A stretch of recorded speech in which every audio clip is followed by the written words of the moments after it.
Good morning, Crossroads Nation. My name is Skip Nelson, and I'm a financial advisor with Thrivent Financial and one of the volunteer leaders here at Crossroads. We are thrilled to have you here this morning. Hope you had a nice holiday. Weird times, though, aren't they? I heard somebody say that you could smoke pot at a family gathering and get in trouble for the family gathering. So it's weird times. So hopefully you had a legal and fun holiday, whatever it might be for you. But we are thrilled to have you here. We've got a lot of new participants. We've got a big crowd here this morning. And so we'll go through some of the resources that we offer for you in job transition here at Grace, Minnesota Crossroads. And I help out of the Grace Crossroads group in Eden Prairie. We also have two other locations, so three total, but we combined them here during the pandemic, and really hope to get back in person as soon as possible. We're hoping it would be by now, but as we all know, things are kind of extending on longer than anyone thought. So we don't know exactly when we'll be getting back together, but please know that that is our goal. And as soon as it's absolutely possible, we will be getting back together in person when we can actually have something, be able to get together with other human beings. What a novel concept that is, right? But we've got some great topics for you here about job transition, but also would like to go over some things that hopefully will provide some perspective and some encouragement for you. And as a biblical group in a church, we certainly like to talk about the Bible, and for many of us in job transition, of which I certainly was myself, found that the Bible provided a great guidance in what can be an incredibly challenging time. Anybody that's been through job transition knows that it can be brutal, and so hopefully it provides some perspective. So I'd like to open us in a prayer. But first, I'd like to just relate a couple things that I found helpful biblically. It's a new year, and a lot of people are doing New Year's resolutions, right? How many have some New Year's resolutions? Anybody? How many have broken them already? All right. Well, at least we like to try to start fresh, start something new in the new year. And job transition is that, right? We get a new start, something fresh.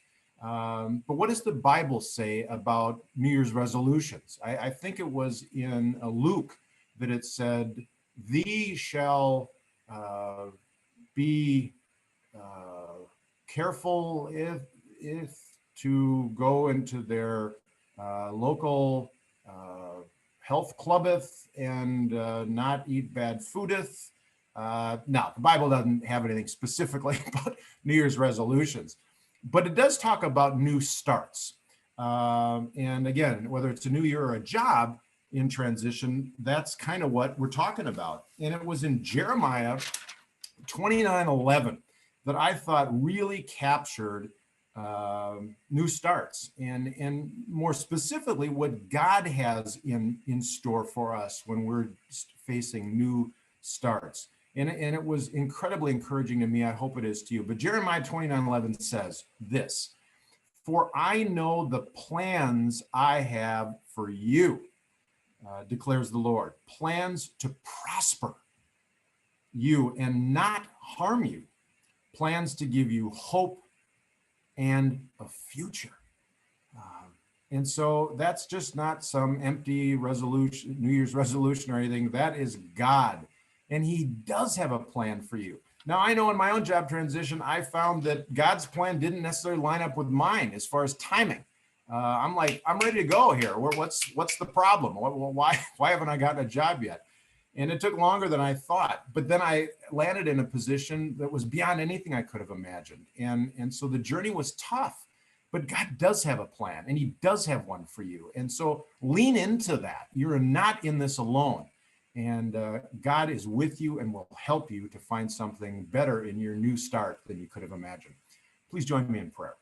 Kind Heavenly Father, thank you for this day. Thank you for this group of people that has come together to navigate through job transition, Lord Jesus. Please be with each person hearing my voice, and hear their voice with their questions, their concerns, their worries, both spoken and not, Lord. Be with them and help them to feel your comfort as you guide them to prosper in this process, and help them through it in a way that is your plan, but reflects their plan in a way that's better than they could have imagined. In your heavenly name, amen.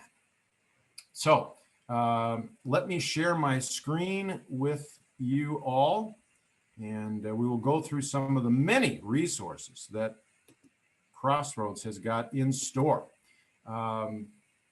And we were fortunate. I know when I was in job transition, I didn't know what I was doing. I had started my own company out of college, and I never looked for a job. And so I didn't know there were resources like this. And so again, you're not alone. There are a lot of things available for you here at Crossroads. As far as the day-to-day, you have to listen to me blather on a little bit with introductions and welcomes. But then you get to the good stuff. We're going to, at around 7:45, going to hear about Crossroads and Careers from Anita Lang, which I think you will really find inspiring and interesting. And then at 7:55-ish, we're going to hear from Mark Kizilos. And Mark's going to talk about leveraging work experiences to achieve career success. So it should be a great, great message. And Mark has spoken to this group before, and I think you'll really enjoy what he has to say. And then I'll kind of wrap things up. So should be a good morning. As far as going through, I mentioned earlier that we have three churches that are participants in the Twin Cities Crossroads groups: at Grace Church in Eden Prairie, Woodbury Lutheran in Woodbury, and North Heights Lutheran in Arden Hills. And we're all combined into the Eden Prairie group here, but when we get back in person, certainly reach out to those groups, but always reach out to www.mncrossroads.com. That is your go-to place for everything Crossroads, all the resources, all the things going on that can help you in your job search. So please go there. That is a phenomenal resource of resources for you in your job search. And so don't ever hesitate to look there. Now, on a weekly basis, there is Networking with Grace. The Wesses run that, Wes Tang and Roper, and fantastic, I think one of the best networking groups in the Twin Cities. And so that happens right after this group from 9 to 11 every Thursday. You do have to sign up because it fills up, and I want to make sure we have enough time to give everybody time to give their, tell about their background, and so we can plug them in. And I don't know many people that come away from that group without contacts to help in their job search. So a fantastic networking group. There's also one-on-one coaching available. If you want to get together and reach out to a coach, I'm one of the coaches, and there's about 30 of us that are there for you from a very different backgrounds that you can reach out to and get one-on-one time with to talk about your search and look over a resume or do a mock interview or whatever you want. We are here to help you in your specific questions and journey. And then also as a group that is faith-based, we're big believers in prayer. It is a tough journey, as we've referenced already, and but God does have a plan, but it doesn't make it mean that it's still not tough. And so know that there are people praying for you in your journey. And if you have specific prayer requests, you can reach out, and our prayer team will pray those specific requests for you. There are also small group classes available to you. These are great. At Grace, we have an 8-week class that is broken down to tell you and help you find exactly how to navigate this process to get a job as quickly as possible in literally every aspect of job transition, from attitude to assessments, networking, resumes, interviewing, negotiating, you name it, it's covered. And so if you have questions about your journey and how to get through it as quickly as possible, the classes are starting every month. And so all you have to do is reach out on that site that I mentioned, and you can find out what classes are going. You'll get assigned to a group of 6 to 10 maybe, And it's kind of fun to go through with other people too, that you've got as resources to talk to and kind of help in the process. There's also on the LinkedIn, the Minnesota Crossroads Career Network. This is great because it is something that alumni that have been through the program are also listed in. So if you want to get into a company, I'll tell you, in networking job transition, if you can find somebody that has been through job transition, there is nobody better to network with because they get it. They know the challenges that job transition provides. So reach out you can connect up with alumni and maybe find alumni at companies that you're interested in. So that's a great resource for you to look to. We also have a lot of additional resources and companies that support the Minnesota Crossroads effort. And I'm very proud to say that my company, Thrive Financial, has been a longtime supporter of this fantastic group. And we really enjoy being able to partner with Crossroads to help, but there's a variety of companies that also help. It is a group that really makes this happen. And so there are a lot of resources available to you, and certainly check the job links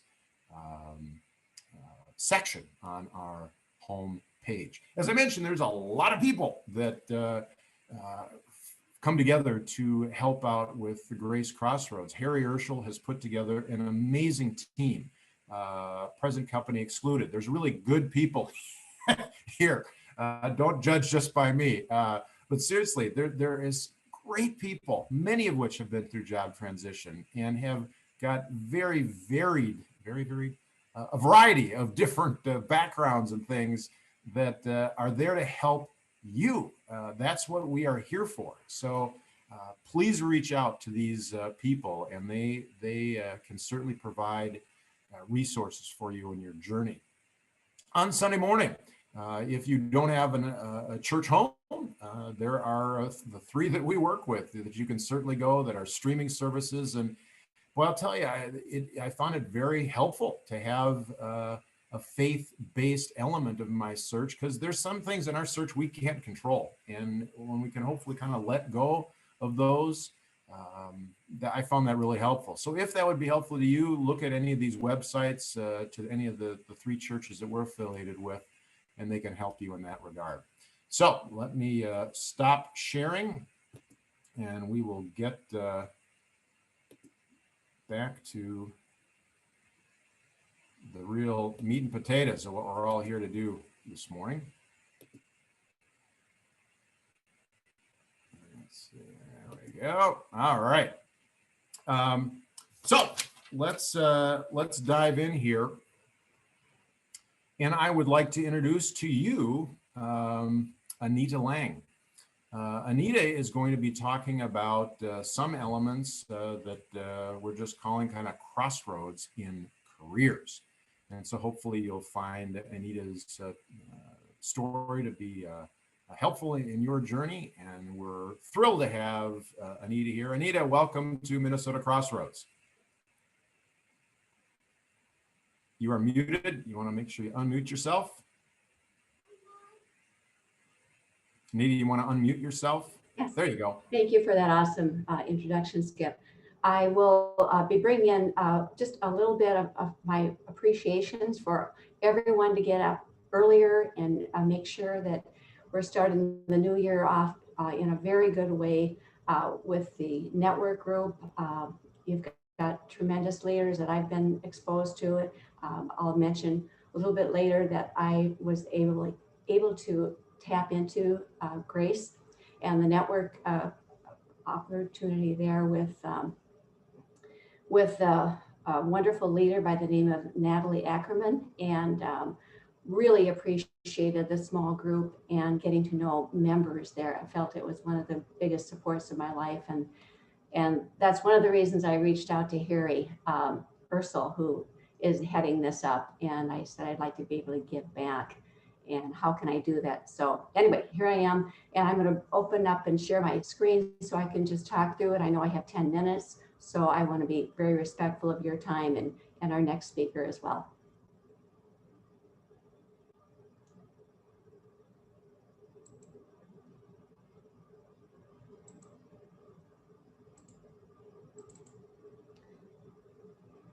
So does everyone, maybe you could just let me know if you can see the screen.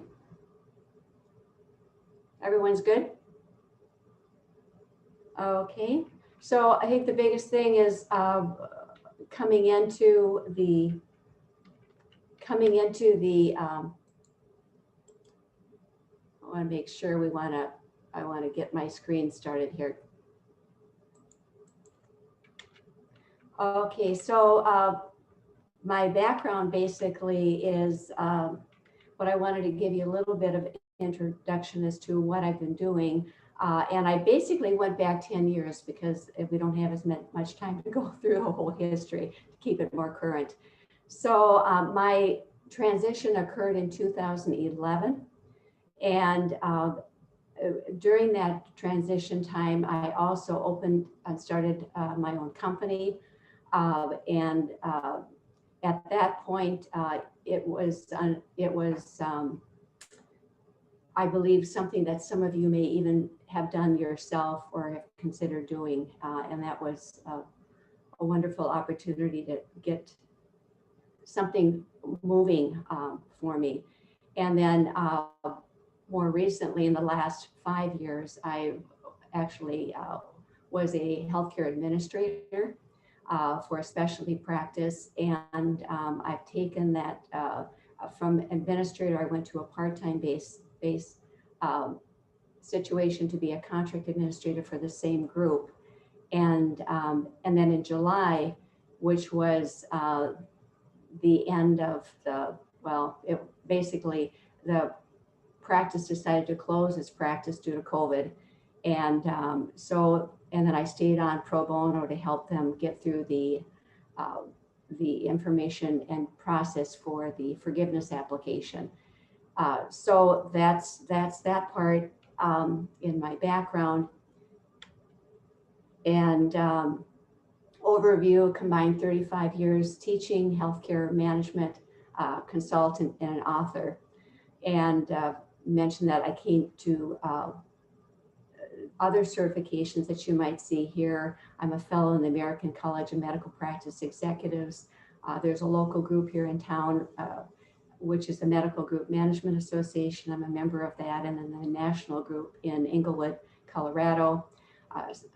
Certified Practice Management Administrator, Certified Life Coach Practitioner, Certified Professional Project Management, and that I got through St. Thomas when I was in transition.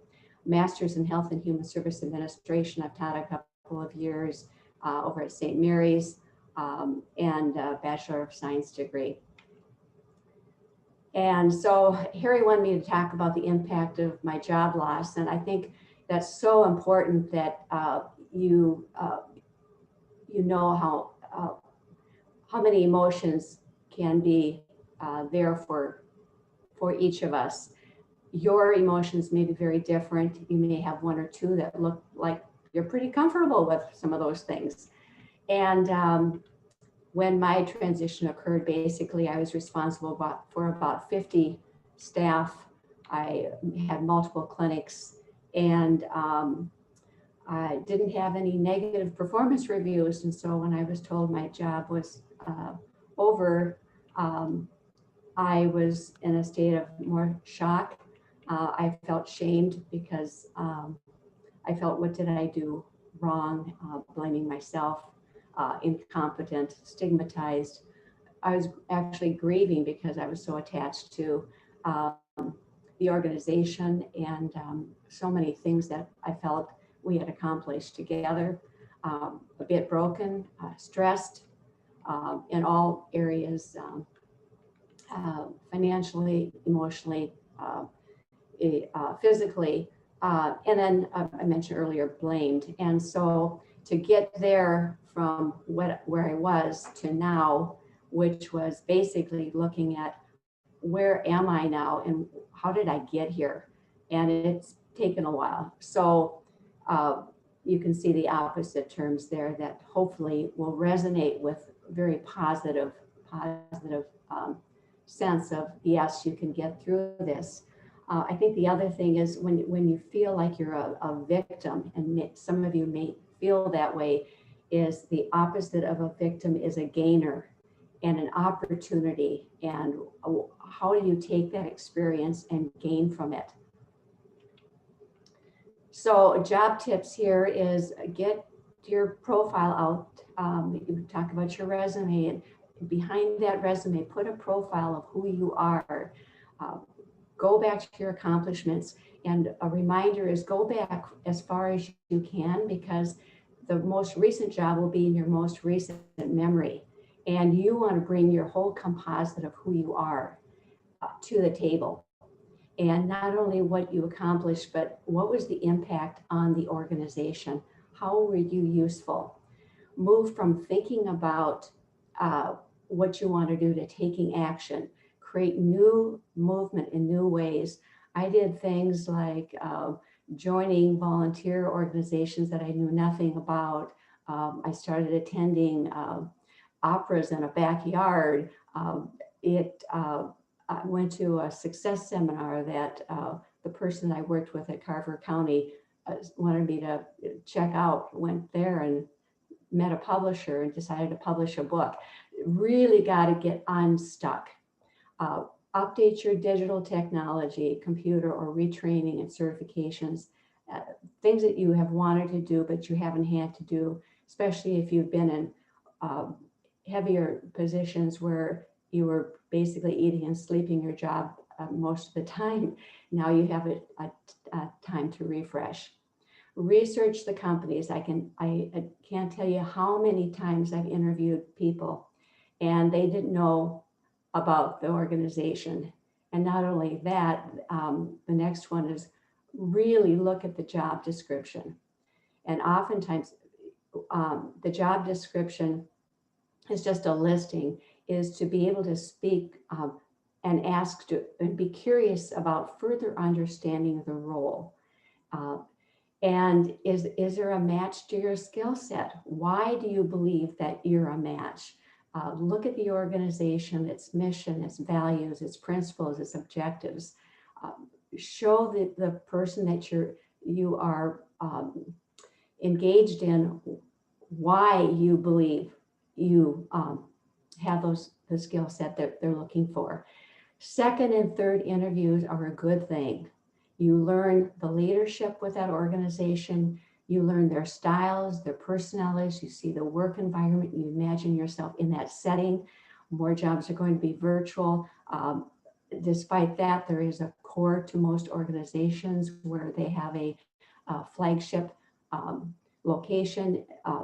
And if not, they have a strong presence in other ways virtually. And then come in with a positive attitude to match the employer's needs, how you can be useful. And then follow up as every step of the way in your job search with each potential interviewer, employer. You want to be responsible for what you are generating. And what do I mean by generating? That is how you are speaking, how you are writing, your approach.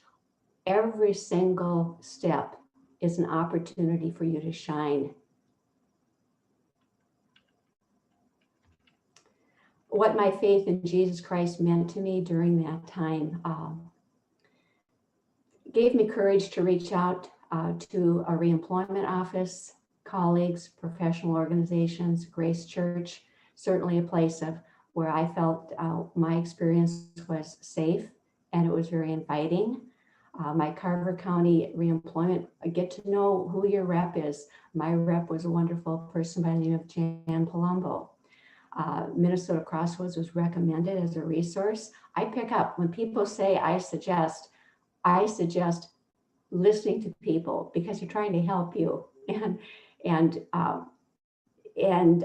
I joined a small group led by Natalie Ackerman, a wonderful person and listener, picked up on many cues and actually met for coffee a couple of times. So when she went out of her way to really be helpful. And I appreciated his members. One was an attorney, another one was an HR marketing director. So you're going to be in with, if you have not joined a small group yet, please do so. because you will get support from other people and you can share experiences. I've also discovered that faith is a lifelong journey. Your faith is challenged when you're in transition. And it's to help one another and to stay connected to the word of life.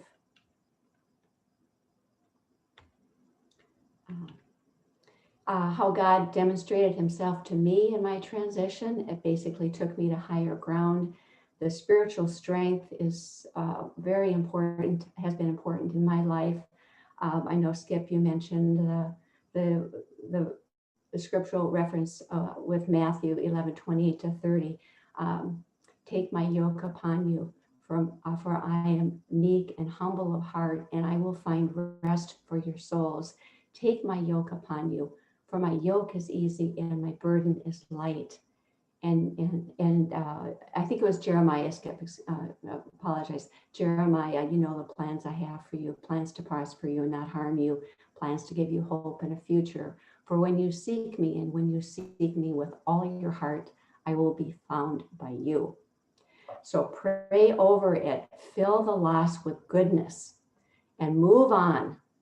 The impact is to follow him in my life, has been to follow him more intently, because I grew through that experience, and you cannot help but share when you grow. My salute is goodbye 2020, hello 2021. Another verse that I have found helpful is encourage one another, build each other up.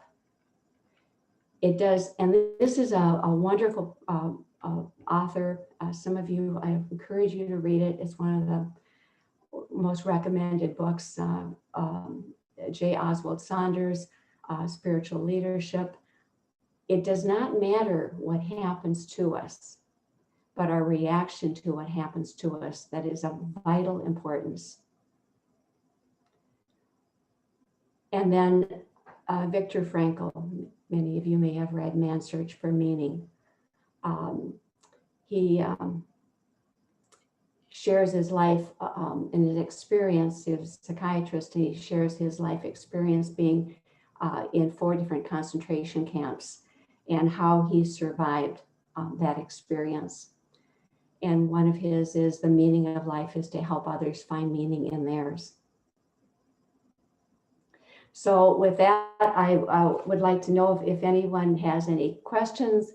Other than that, I would be very open to also letting people know that I am signed up as a one-to-one coach. So if any of you are drawn to any of the experience I have, I am very open to that. Just let me know. And I just wish you blessings and peace, and know that when you ask, you will receive. Thank you.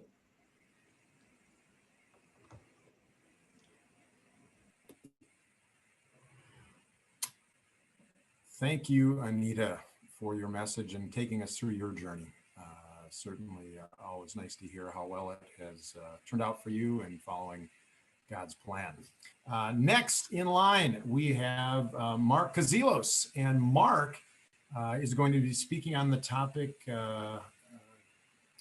leveraging work experience to achieve career success. And Mark is a leadership and talent development consultant.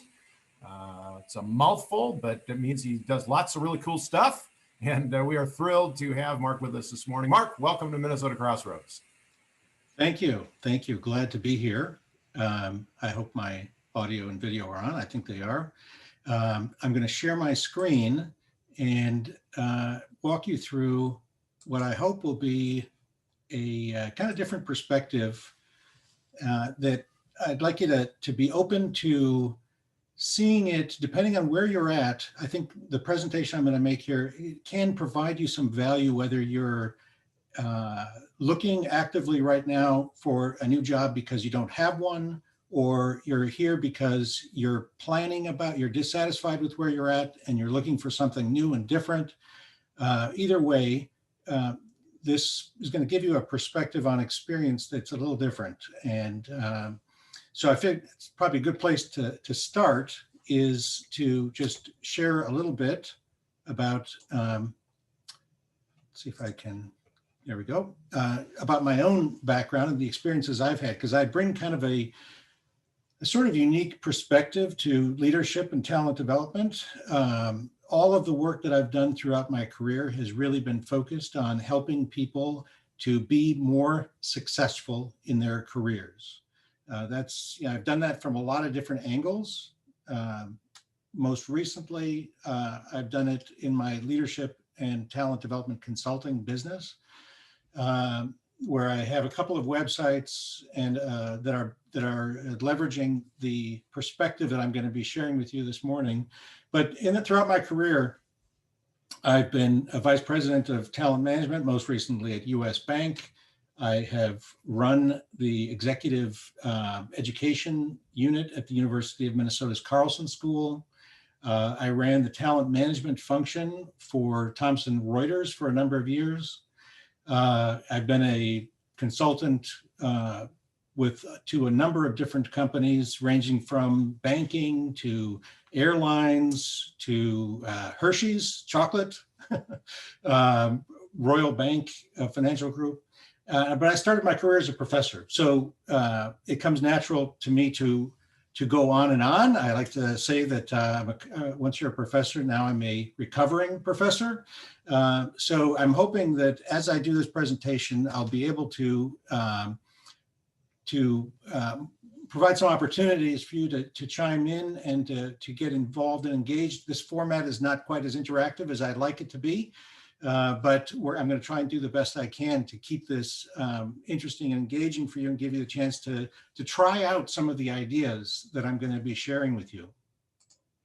My presentation, as you'll see from the top of the screen, is divided into three basic sections, four if you count the introduction. Why experience matters. I'm going to start, and I want to go beyond just a really basic, obvious statement of why experience matters, and talk a little bit more about a kind of a way of thinking about experience that will then tee up the question of how do you be more strategic about experiences. So if it's really important, what can you do about it? And so I'll share a model for thinking differently about work experiences that then enables you to both present yourself more effectively, as well as to identify better opportunities for yourself and take more advantage of them when you do get them. And so I'll provide you a few tools for leveraging experience. The model itself is actually a great tool, but then there are a couple of specific tools beyond that that I will make available to you. So let's just dive right into it. But just before I do that, let me just see here. I want to make sure that I'm able to see any, I'm just hoping I'll be able to see any questions that might pop up in the chat. I'm not sure where that's going to be on my screen, but hopefully it'll be apparent if somebody has a question that they want to ask as I'm going through this. So why experience? So the perspective that I'm going to be sharing is a lot more than just simply about having experience. Obviously, when you look at a job description, one of the first things you see is, oh, certain number of years of experience and certain specific job duties listed as requirements. And those are really, they're very generally quick indicators of what the capabilities that are required. And sometimes they will screen you out. And so, yes, they really do mean they need 10 years of experience as a specialist in this particular area. But when you have those 10 years of experience, that's really doesn't really get you anywhere other than through maybe that initial screen. When you interview, when you do pass that screen, everybody else will have passed the screen as well. So having the experience, just having it, isn't really enough. You have to be able to go beyond that to bring it to life in a way that shows why you uniquely have capabilities that are required that are actually not just minimally required, but maybe the best capabilities of all those applicants that are being considered. So how do you do that? It's kind of, that's tough. How do you show that you're the best, not just that you meet the minimum requirements, but that you actually have to the highest level? So I'm going to suggest that one of the key elements to that is you need to have some personal insights. You need to know something about yourself. And the more you know, the better off you'll be in terms of being effective at communicating that to others. So what are some of the personal insights that you need to achieve career success? I think the first one really is you need to know where you are today. You need to have a real strong insight into how you have been shaped by your experiences. So why are you the professional that you are today? What experiences have you had? How have they shaped you? Now that's kind of easier said than done, and I want to really, as we go through this, we're gonna end up pretty soon seeing how this is much more than just, well, yeah, I've been shaped because I've had 3 years as an HR specialist and I've had 4 years but much deeper than that, and deeper than just, oh, well, I did these tasks. I've done this before. I've created those kinds of reports. I've done those presentations. Getting deeper than that as well. So really understanding how the things that you've done have shaped you and how you see the world, the capabilities you have, and how you go about doing your work. Second, you need to know where it is that you want to go. And hopefully have great insight as to how realistic your aspirations are. So if you really know where you are today and you're really confident in that and you really know where you want to go, then you can have a good answer to the third question, which is what do you need to do to get there? So what experiences do you need? And by the way, oftentimes when you're in the process of transition, you're looking for a new opportunity. The first opportunity that you take may not be your end destination. It may be a step to another longer term goal. And knowing that is very helpful because it allows you to kind of position yourself relative to the opportunity and be able to answer that question that you often get in an interview. So where do you see yourself in 5 years? It's hopefully not just in the job that you're applying for right now, but it's a bigger picture. So the part that I think is, I think all of these kinds of insights are all really helpful and important. I think that one of the most critical ones that we're going to be talking about in more detail or will be hopefully illuminated by the discussion today is the first one about demonstrating, knowing where you are today. And it's critical because it helps you to demonstrate that your experiences make you the best candidate for the job. So if you don't know who you are based on the experiences you've had, how they've shaped you, then it's really hard to tell a story of why you're really qualified.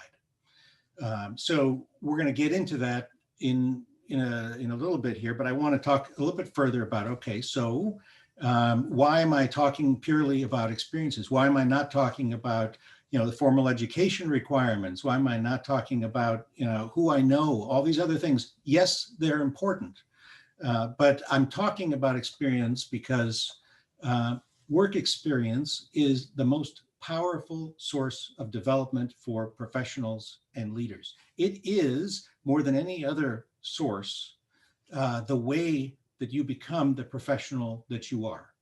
The experiences you have and what you take away from them develop your perspective more than any other way. And the researchers know that, and job recruiters intuitively know that, and that's why there's so much focus on experience.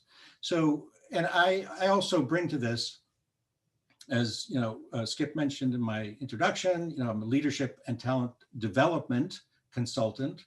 I bring a perspective which is not just how do I get that job, how do I land that job, but how do I develop myself throughout my career? How do I leverage my experiences throughout my career? So I'm looking at not just how do I make it over that threshold, but how do I continue a pattern of growth? And the research suggests that the most significant way is through experience. Now, formal learning is important, and it can be extremely important. It can be a critical component, but it only makes up about 10% of what you need to be successful as a professional. So it can be really a critical 10%.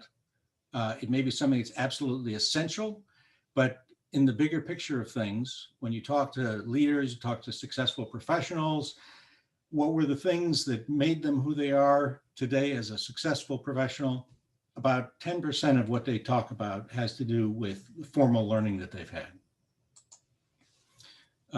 Relationships with other people and feedback are really important ways of learning also. They can be, really vital to, seeing how you're doing and getting other people's perspectives, expanding your perspective.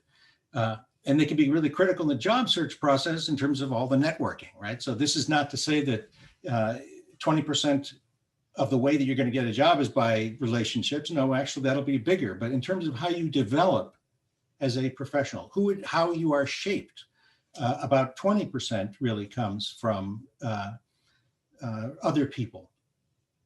By far, the biggest source is work experience, doing the work itself, doing the job itself.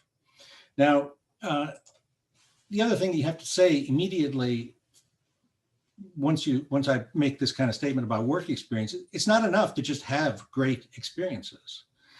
You have to learn from them, right? So it's not about having a ticket and getting it punched that says, oh, I've done all the right things. What's critical is how have those experiences shaped you? How have you learned from those experiences? So that may seem like, well, yeah, Mark, that's true. But if you have the experience, you're guaranteed to learn from it, right? Especially, you're a smart person, you go into a great experience, you are going to get the most out of it. Well, actually, there's some interesting research was done that shows that most people aren't as good at learning from experience as you might think. I like this study. It was done on a large sample of about I think 25 or 50,000 professionals.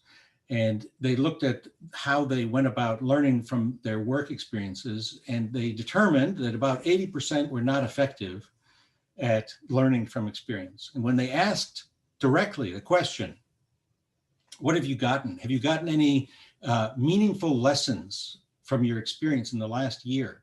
55% said, no, not really. So that's kind of a real indictment on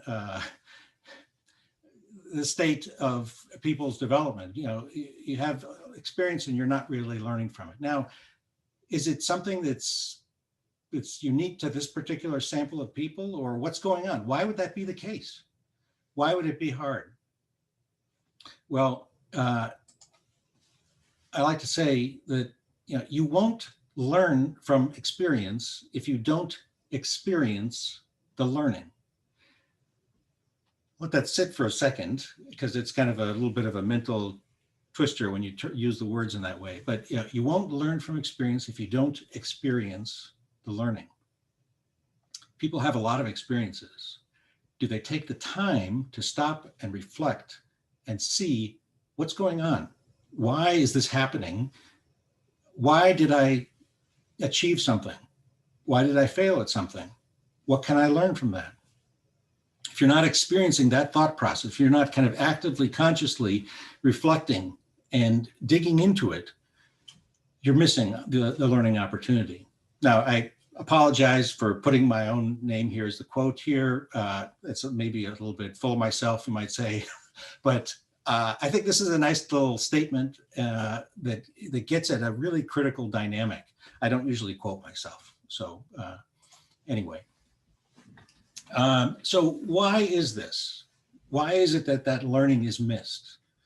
Well, I think that my perspective is that one of the key things that happens is this really overarching dynamic that we tend to focus on getting results in the short term. I call it the performance mindset, where you're concerned on meeting the expectations that are put in front of you, the standards you're supposed to meet, short term, deliver results, solve this problem, put out that fire, make the sale, whatever it is. It's all about getting the results. And organizations that we work for are really focused on this. They set up systems to have goals so they can track your performance against those goals. Everything is tracked. Everything that's important is tracked and monitored. Budgets, are we meeting our budgets? You know, whatever the metrics of performance. Now, this performance mindset is a critical thing. And I don't want to build it up as a negative. This is great. You got to have it. If you don't have it, you're not going to be successful. But what can happen is you get so focused on meeting results, and we live in a world where the challenges are continually rising. So you finish one challenge, here's another one, and maybe it's a little harder, you know, and there's no time. What happens is, if we're not careful, is we let the performance mindset focus us so much that we miss out on what I call the learning mindset, which is having a desire to learn new things that build capabilities for the future, thinking long-term about what I'm doing, the impact it's having, where it's going. So here it's focusing on learning, how could we avoid this type of problem in the future? So you've had an issue come up to some resolution. How do we prevent this from happening in the future? How did I contribute to this fire? Make this sale. Why did I make this sale? I'd like to put that one on the chart here, because one of the times that we miss the learning most frequently is not when we fail, because then it's sort of like getting hit upside the head and it's like, what happened? But it's when we're successful. When we make the sale, why did you make it? When you achieve the result, why did you? Was it the natural tendency that people have is to say, well, because I'm a darn good salesperson. I made the sale because of my capabilities. And when I fail, it's because, well, circumstances didn't work out. When in fact, maybe the reason you made that sale or achieved that result is because you got lucky. Maybe it's because you did one particular thing that you could do again if you were aware of it. So not taking the time to reflect on what's going on, what the dynamics are, why things are happening the way they're happening, how that might affect you in the future, you're missing opportunity.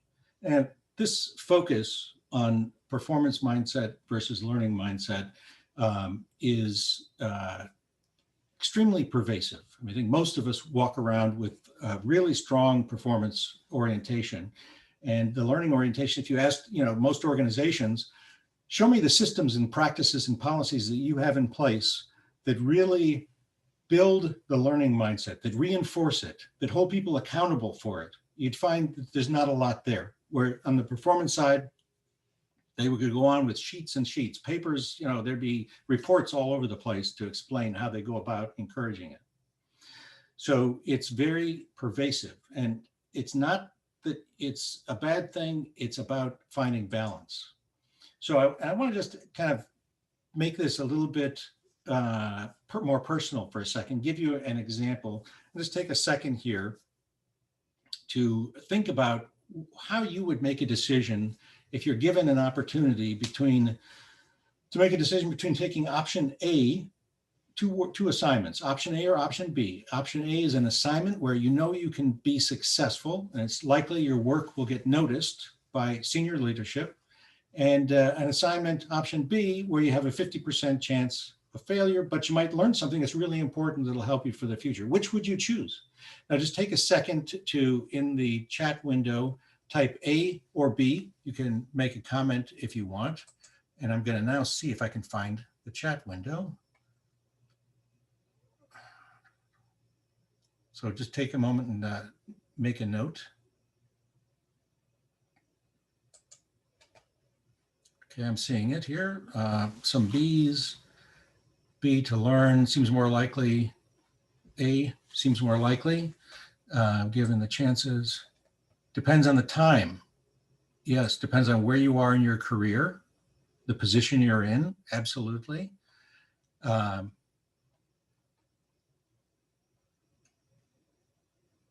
on where am I at my career. A number of people are saying that. B, because it's more challenging, more interesting. Depends, I like both, absolutely. Depends on the situation. Yes. But the discussion gives me pause. I would choose A, but the discussion gives me pause. Yes. So, obviously this is I'm just trying to get you to think a little bit about these dynamics, because they're happening around. We're living in a world like this all the time, and it's affecting us.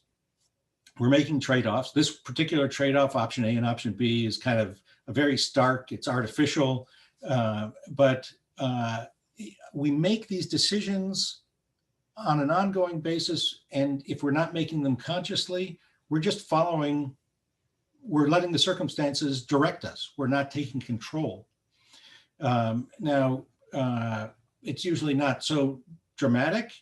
And sometimes option A isn't really an option, you're just told. But some interesting things happen if you play this out a little bit. Because if you were to pursue option A work all the time, so, hey, yeah, why not? Because I know I can do it, I can be successful, and I'm going to get noticed. Why wouldn't I do lots of option A? Well, how are you going to learn new things? And this is actually a real dynamic that happens at times where you can get, I've heard one professor who's kind of a big leader in the field of learning from experience say that there's this unconscious collusion between managers and their top people, where the top person wants to get work that they can shine. The manager wants to get work done reliably. So they continually give people the work. They have like go-to people that they go to for things. And eventually they, other people don't get developed, which is bad. And also that person keeps getting the same kind of work, and they can end up being narrowed in their capabilities. But on the other hand, of course, if you did nothing but option B work, you probably wouldn't be successful for very long. And somebody else makes a note about culture. Yeah, absolutely. This is culturally varies from organization to organization. Some organizations, the cost of failure is very high, and you would be advised to not go there, because if you do make mistakes, that punishment is very high. Others encourage openness and thinking and risk taking, and so there's definitely a cultural component. But sometimes taking on larger and different challenges that involve some amount of risk. I'm not saying you need to take huge risk, but sometimes it is critical for your development. Sometimes it's not advised. Sometimes it's important, but realizing that this dynamic is happening is what I'm trying to get you to see. So how do we learn from our experience? How do we make better decisions about whether to take option A or option B when we do have it, especially if you're taking an option B type experience? Boy, you better make the most of it. You better not just think, hey, this looks like a great opportunity, I'll take it, and then not learn from it. So how do you ensure that you're making better decisions, that you are getting the most out of the experiences you're having? Well, this is where we get to the next part of the presentation here. I'm going to share with you a model for thinking differently about work experiences, and then share with you a couple of tools for applying that model. So the model I'm going to share with you, it's the experience model, the frame-breaking experience model, I call it sometimes, is based on research that I did with colleagues on the careers of highly successful individuals. What we did was we talked to, in-depth interviews, 101 highly successful leaders and professionals.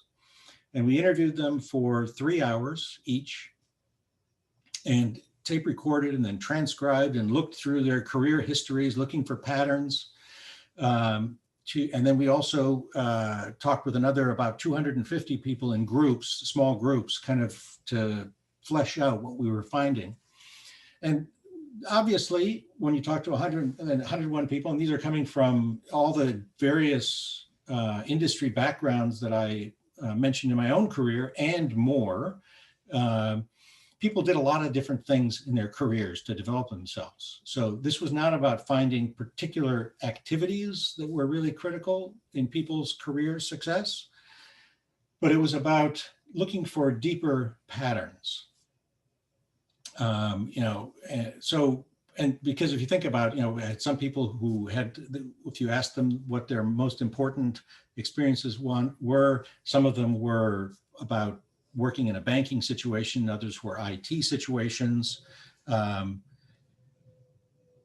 bottom line, though, was that if you look at all this diversity of experience, 100 individuals and hundreds of different experiences, we came to this realization that you can spot the development potential of any experience from all those diverse types of experiences people had by understanding how it rated on two kind of fundamental dimensions. And I'm going to share those two dimensions. And you'll see that there's richness beyond just two things. It's actually a little bit more than that. But and then you can start to see how this works, how this model works. So the first dimension is what we've described as intensity. So if you look at these experiences that people had in their careers that were important at shaping who they were, they tended to be experiences where they needed to face more performance demands than they had faced in the past. So that seemed to be because when you face high performance demands, you have to be completely engaged and committed. You can't kind of fake your way through it. You can't go through the motions. In order to be successful, you have to be fully engaged and committed, because otherwise you just won't survive. You have to you have to thrive in order to survive in a situation. And so thrive is what we use as the acronym to explain to describe this kind of components of intensity. Situations that have high time pressure, situations that have more holistic responsibility, which is just to say, being in charge of a whole piece of work versus just like a small piece of a larger task. Situations that have more risk, financial risk, personal risk, reputational risk, all kinds of risk. The impact, if you are successful on this, what's at stake? Is it significant impact on the organization, on your work department, on your unit, or is it just nice to have results? Visibility, is your role in this situation going to be visible to other people? Are they important people? Is it a lot of people? And expectations. Are you given a situation that everybody acknowledges is just really a tough situation, and yeah, it's high in these other components, but we don't really expect the most, or yes, it is high, it is very intense, and we have the highest expectations, and that senior managers are watching. So the more any given situation that you are in, when you would describe it as being higher on these 6 components, the more intense you describe the experience as. So that's one thing, more performance demands than you faced in the past. The second dimension is stretch. So intensity is more performance demands, stretch is different performance demands than you faced in the past. So this is involving learning in a new or unfamiliar area. So I'm an HR person and I now have to work in a finance task, or I'm a marketing person and I now have to work in operations, or there's a lot of different ways in which you could be needing to face different kinds of performance demands. We summarize these as reach because they involve going across, reaching across, having to interact with people and develop relationships with people who think differently than you do, who see the world differently. having to learn and develop new expertise or knowledge, having to be more adaptable than you've been in the past, operate in a different context. Like I said, work in HR, now I have to work in marketing, maybe work in one part of the country, suddenly work in a different geography where things are a little different, or in a different country where they're totally different.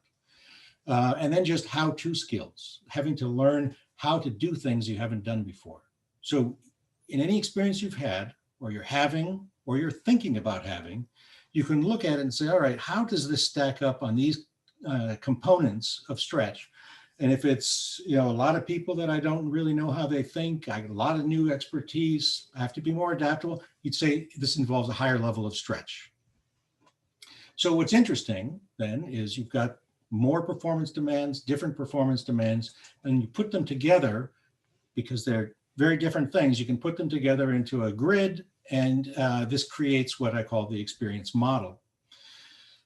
So you've got intensity on one axis and stretch on the other, and you describe 4 different types of experience. I'm going to talk a little bit about each of those 4 types of experience in just a minute: delivering, mastering, broadening, frame breaking. Why is frame breaking pulled out from the rest of the model? But before I get into the details, I wanted to just say a couple of things overall about the model itself. So a few overarching characteristics, because this is important context. So the first thing is that this model is entirely subjective. So if you think about it, given that we're talking about experience, what I find particularly intense, you might find not at all intense because you've done it before. What you find a high stretch, I might not find a stretch at all because those are things that I'm very familiar with. They're not new to me. So the intensity and stretch of a situation is totally dependent upon your background. So you can think of the model and these 2 dimensions, intensity and stretch, as kind of a personal lens for looking at your work environment. It's not that an intense situation involves, risk of $50,000 or more. It's not objective like that. It's, well, if you've handled a budget with $50,000 or $500,000, whatever the number, and now you're facing a small budget, then that's not a risk component for you anymore. So that subjectiveness is really important. Second is it's descriptive. It's not prescriptive. So even though frame breaking, and I'll talk about in just a minute, is pulled out from the model, this is not about one particular type of experience being better than another. Actually, all 4 types of experience can be great learning opportunities. You need to have some degree of mostly all 4 of these types of experiences at various points throughout your career to be successful. So the question is not how do I get frame breaking or how do I get mastering? The question is what type of experience do you need to help you to get where you're trying to go? And maybe change from day to day. So it's descriptive, not prescriptive. Finally, it's developmental because if you think about intensity and stretch, your perspective on that is going to change over the course of your career. If you think back at your early experiences, things that you did that you might have thought, oh my gosh, how can I possibly handle this? Today, you might look back and say, well, that's easy. That's not a big deal. So it's changed because you have developed. You've learned, grown, developed new skills and capabilities. The same challenges are not the same difficulty for you. The same tasks are not the same kind of level of challenge. So over time, your capabilities grow and you have to think about the experiences a little differently. So I'm going to take a couple of minutes to just walk through the individual experience types just briefly, and then we'll start to see how this gets applied. And I'm going to ask you to think about this relative to your own experience, the most recent job that you've had. How would you describe it? So have that in the back of your mind as I describe each of the 4 experience types. So the first experience type is delivering. which is kind of, it's low to moderate on both intensity and stretch. So it's what people would consider generally doing my job.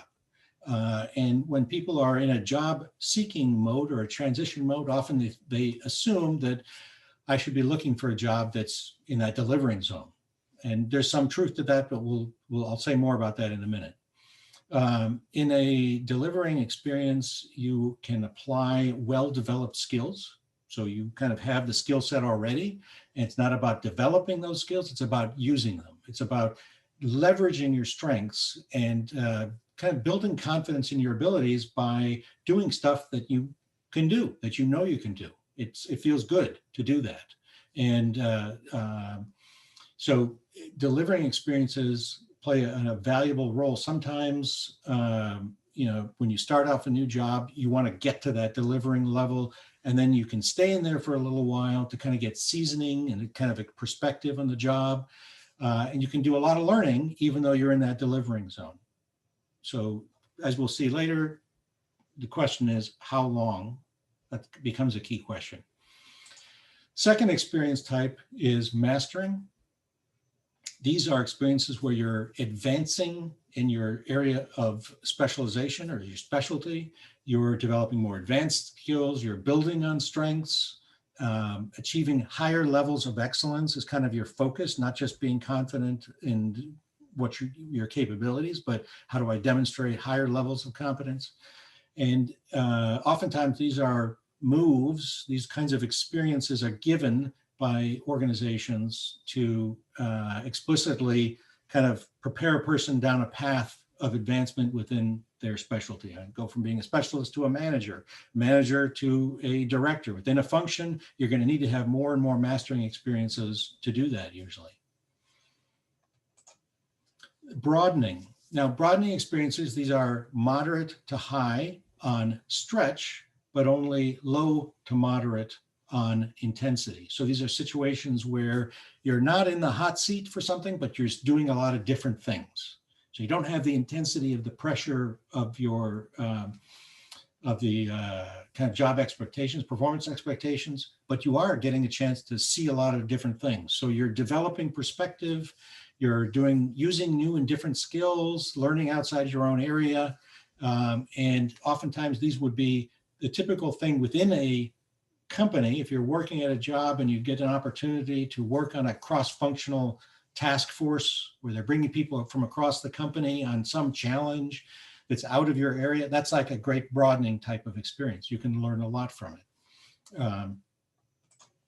Finally, frame breaking experiences. Now, I use the term frame breaking very intentionally because these are experiences where you have to break the frame on what got you to where you are today. So they kind of, it's a destructive term, but transformational at the same time.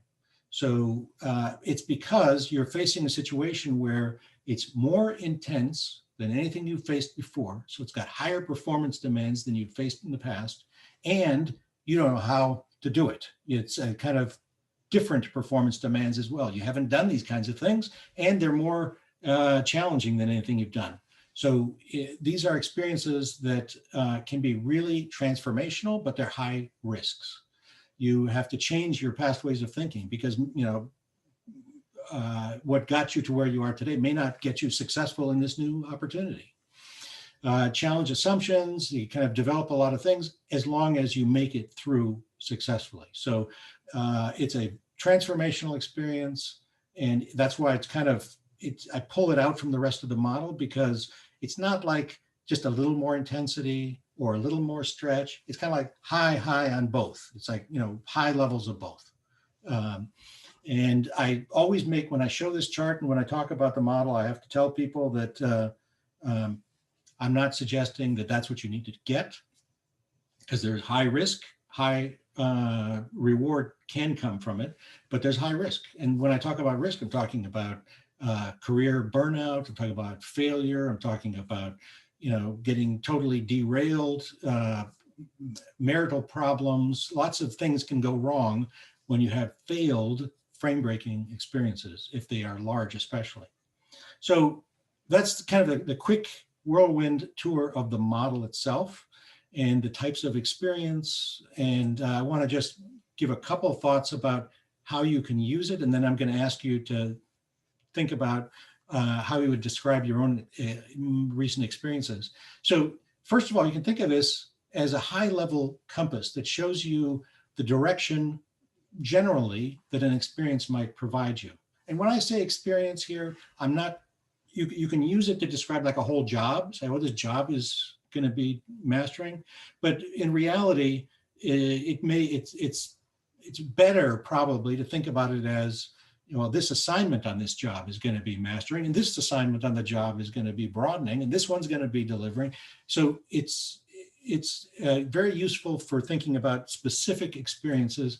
You don't have to apply it to like a whole cluster of experiences, which is what a job is really. It's a whole cluster of lots of different experiences. But you can look at it and say, generally speaking, is this going to give me more mastering?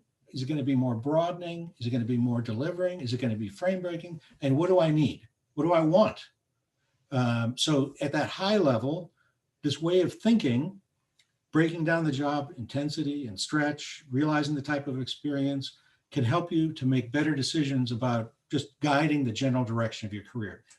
Additionally, it can help to point to specific sources of development or challenge in a given opportunity or situation. For example, if you look at a job, you kind of think about these dimensions, you might say, hey, well, here's the areas that are going to be the biggest real challenges for me. These are going to be the things that make it the type of experience it's going to be. It's going to have more visibility than I've had before, more responsibility, more knowledge, expertise, learning new different things. Whatever that is, that's just an example. But it can help you to bring to the surface some specific details that can help you think more deeply about an opportunity.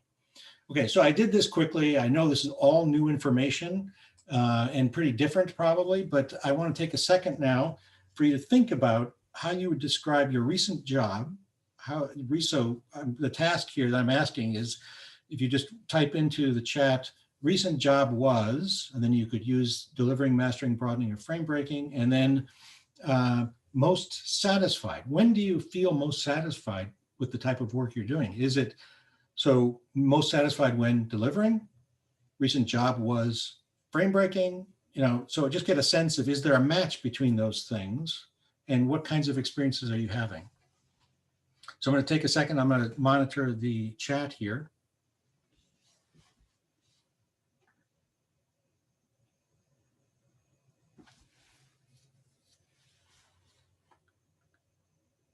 So I see some delivering and mastering. Oh, thank you, Elizabeth. Appreciate the comment about the presentation. Most satisfied when mastering. Recent job was frame breaking, and most stifled when frame breaking. Yes, that's a good word to use. That can happen. All four. Yeah, well, definitely, if you think about any job, and this is what I was saying, it's kind of like a cluster of experiences. It's going to be from one day to the next. You might have something that you're doing that's mastering, something you're doing that's broadening, then suddenly you're in a frame breaking, and then back to delivering. So it's a dynamic kind of model. It's not like you kind of just type your whole job easily, but this is just a kind of a mental exercise to think about. Most recent was broadening, most satisfying is mastering, frame breaking. So mix of broadening and mastering. Great. So people, I'm hoping that you're kind of getting, it feels a little bit natural. One of the things that I like about the model is that it's really intuitive and it's pretty easy to quickly think about your own experiences using these dimensions. So what I want to do now is shift just slightly here and start thinking about, okay, so now if I'm in a job seeking mode in particular, how can I use this to help me to get, land the type of opportunity I want, to position myself more effectively, et cetera. So I think one of the things that can be helpful is, so I'm saying you need to understand yourself, your own experiences, how you've been shaped. It's also useful it's a great lens for thinking about how you're likely to be seen from the perspective of the job evaluator. When they're looking at your resume, when they're talking with you in an interview, how are they likely to see you? Are they going to see you? This job for you is delivering. This job for you is frame breaking. You know, what are they going to see?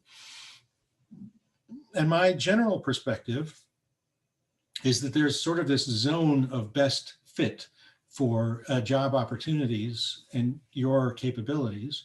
And it's not all like it should be down into the delivering zone. It's actually, there's a range where there's a little bit of challenge, it's a little bit different, there's a lot that's familiar and falls within the zone of, you know, things that you can deliver.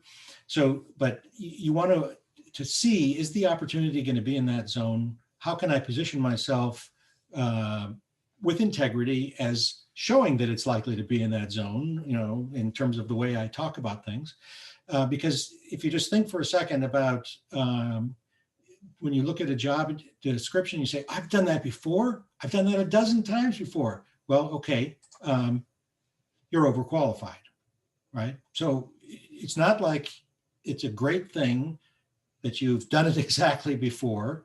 I'm not saying that you want to look like you haven't done it before, but I'm just saying that there's an extreme that can happen where if you've done too much, if too much of the job looks like it's going to be just easy and, you know, delivering for you, then there's a possibility that you will be seen as overqualified because it's too much in the low delivering zone. On the other hand, if it's involves higher performance demands, you're operating on a bigger stage, you're operating with higher stakes, you may be seen as too risky. I'm not sure that you can do it. Yeah, you know, a little bit more is okay, but if you go too far in that direction, then that becomes a knock against you as well. The other is, you know, broadening. If it falls into that zone too much, yes, maybe you could do it because you've handled, maybe the performance challenge isn't there, you know, but I think I'd like to work in this new domain, but there's no commitment. You know, so one example that I see there sometimes is where people say, yeah, now I want to work. I've proven myself in a corporate role, and now I want to work in a nonprofit. And I've done all those. I've had all those skills, that corporate focused skills. I just want to apply those. Well, okay. Have you worked in a nonprofit before? Have you done any? You know, have you laid the groundwork to do that? Because where's the commitment to this? Are you going to flake out after a while, or do you really have commitment? Then the last one, of course, is if you're seen as this would be a frame-breaking experience for you, then you got to be kidding. What are you doing? Why are you in my office? Right? Because probably wouldn't make it to their office. You wouldn't make it past the screen, because if it looks like this job is far more performance demands, totally different performance demands, you're probably not going to be a good fit for the role. So I just want to go quickly through a couple of other related ideas, and then talk specifically about a resource that I'd like to make available to you.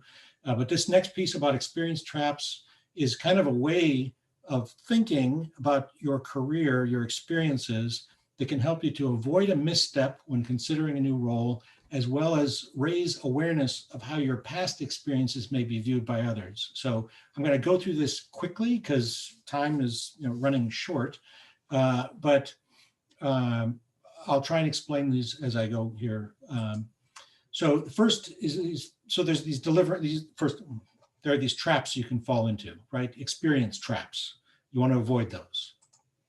The first one I call the delivering trap. So I'll go through this quickly. You face a new opportunity, some new job or challenge, and there's a set level of performance that's expected. So you kind of start working your way up the curve. You're learning the things you need to learn. It takes a lot of effort. So you start off a new job. There's a lot of new things to figure out. It can be kind of draining. You get to the point where you are successful. You're now able to do the job confidently, using skills you've already now developed, and you fall into the delivery zone, which can be the comfort zone. And if over time you stay there, you face the risk of becoming disengaged. And that's where, and losing skills. So if it gets too easy, if it gets to be too routine, suddenly I hear people say, you know, I've had 5 experiences. I've been in this job for 5 years. I've had 1 year of experience 5 years in a row. And that would be a good example of kind of falling into the delivering trap.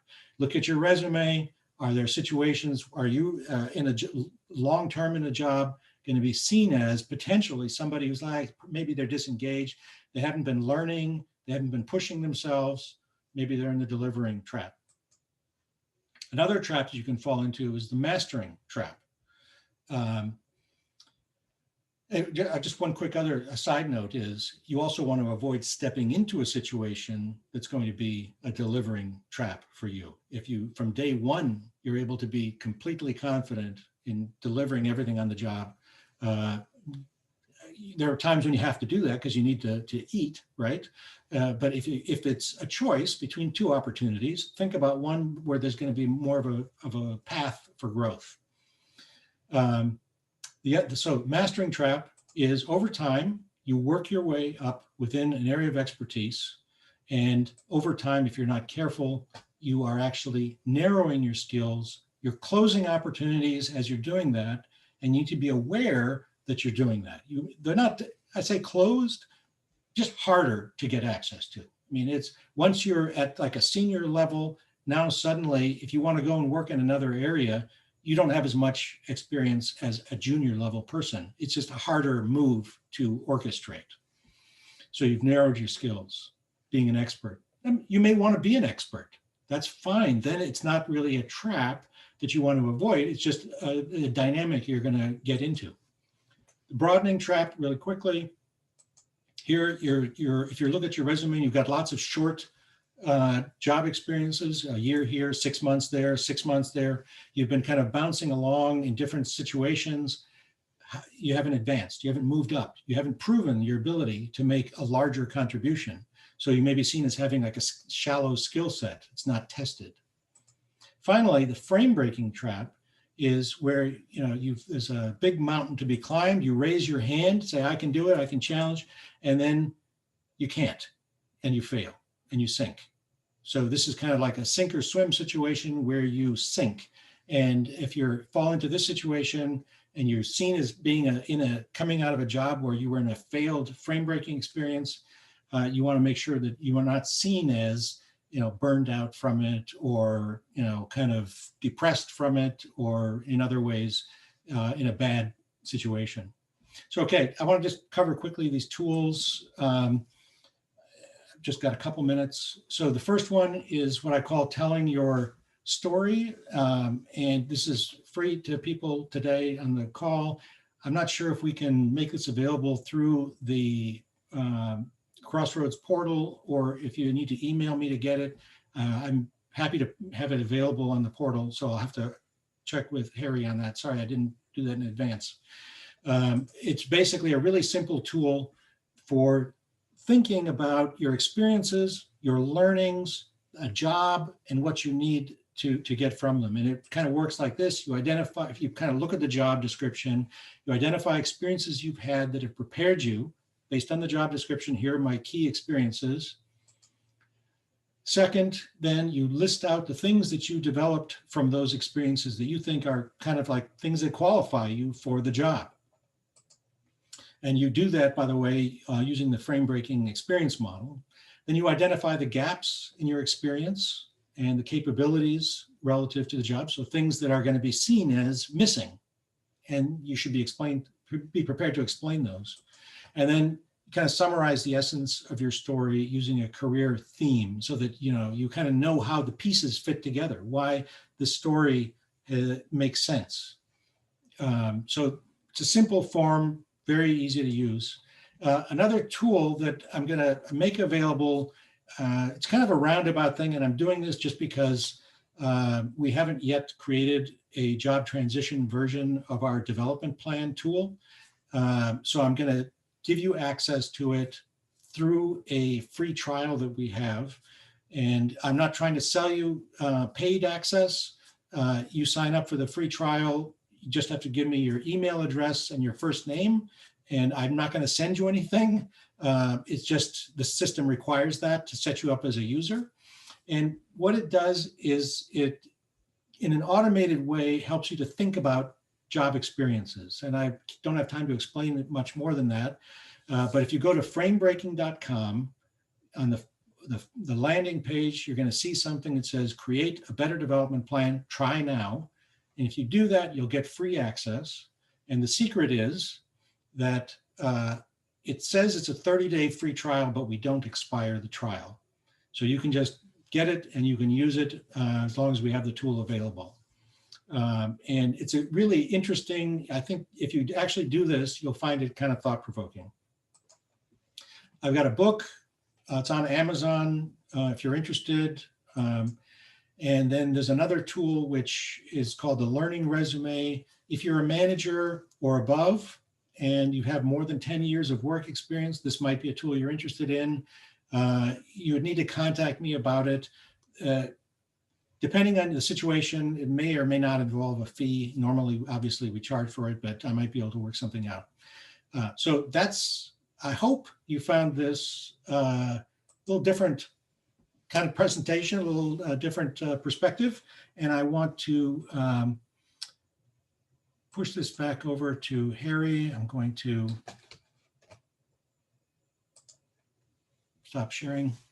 So thank you very much. And if there are any questions, through the chat, you can email me. I'd be happy to follow up. Great. Thank you, Mark. Great information, and hope you all took notes like I did. Lots of good nuggets.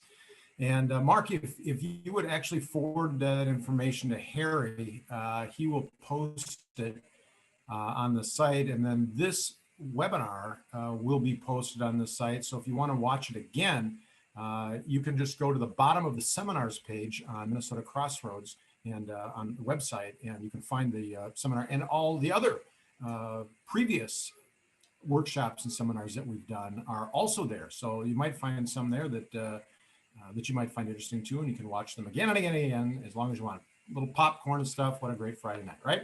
Anything during the pandemic. So you also receive an email tomorrow with links to many of the things that we talked about today.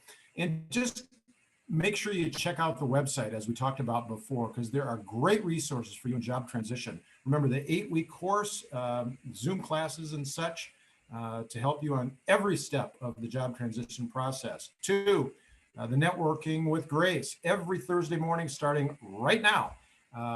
You do need to sign up in advance, so it may be full today, but great networking group, one-on-one help. You can sign up with coaches to get help on any specific questions that you might have in your job search. Of course, prayer support. We are praying for you, and if you have specific prayer requests, reach out and we will add them. And our next webinar will feature guest speaker Dave Sparkman, who's a great guy, was one of the originators and has helped to build this Grace Crossroads group. And he will be speaking on compensation strategies. That will be Thursday, January 14th in the evening, January 14th from 7 p.m. to 8:30 p.m. So you don't want to miss it. Make sure you pre-register for that too. But hopefully you found today helpful and beneficial. We are with you in your job transition. Make it a great day, and we'll look forward to seeing you in the future.